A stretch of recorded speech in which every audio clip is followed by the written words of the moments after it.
Now, Channel 3 early morning weather with Chief Meteorologist Bruce DePriest. All right, a good part of today was really nice, just like the weekend, but now we got rain moving across a good part of the state, and some of it is coming down pretty hard. But let's take a look at some highs that we had before the clouds and the rain moved in. You can see in the greater Hartford area and up around Windsor Locks, temperatures were approaching 80 degrees today before those clouds arrived. And right now the rain is falling at a moderate clip in places like Trumbull and Monroe, and that's moving up to the north toward Shelton and Ansonia and also into Seymour. We take a wider view of the entire state. You can see that it's just beginning to make its way into the Hartford area, but it's still dry in eastern and northeastern portions of the state. You can see some sprinkles in Hartford, but a steadier rain will soon be falling there. There's our iCam in Hartford, where you can see a few raindrops on the camera lens already. And there's our iCam in New Haven, where the rain is coming down harder and steadier at the moment. And the rain has really knocked temperatures down quite a bit. It's 68 in Meriden, 65 in New Haven, and Bridgeport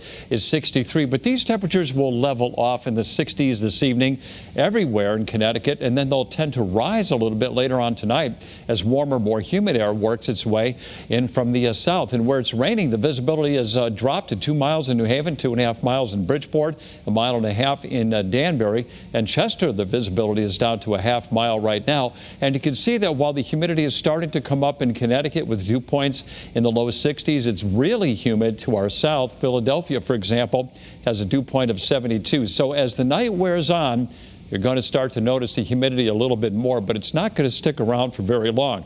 So we got the initial band of rain moving across Connecticut now. There's more showers and thunderstorms off to our south. So the initial wave is going to be moving through this evening on Futurecast, and we'll have more rain in the state around midnight. And then as we go through after midnight into tomorrow morning, the cold front moves through. Some of the showers tomorrow morning during the commute will be heavy. There could even be some lightning and thunder in parts of the state, but by midday, it all comes to an end. There's noontime on Futurecast, and during the afternoon, the sky becomes mostly sunny, and a northwest breeze will usher in drier air, so the humidity will drop.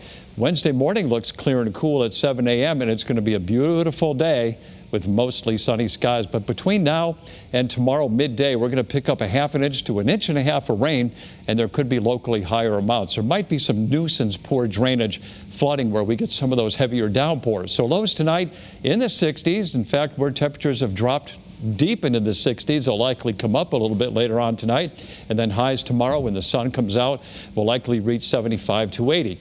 All right, Wednesday, mostly sunny, low humidity, a morning low of 52 and a high of 80. Then more rain, periods of rain on Thursday, maybe some late day thunder, a high of 68. Friday should be partly sunny and breezy, a high of 76. And over the Father's Day weekend, Saturday looks dry and warm, and Sunday, Father's Day, well, we can't rule out a couple of showers and maybe a thunderstorm, a high near 80. For the shoreline tomorrow, we're going for a high of 79.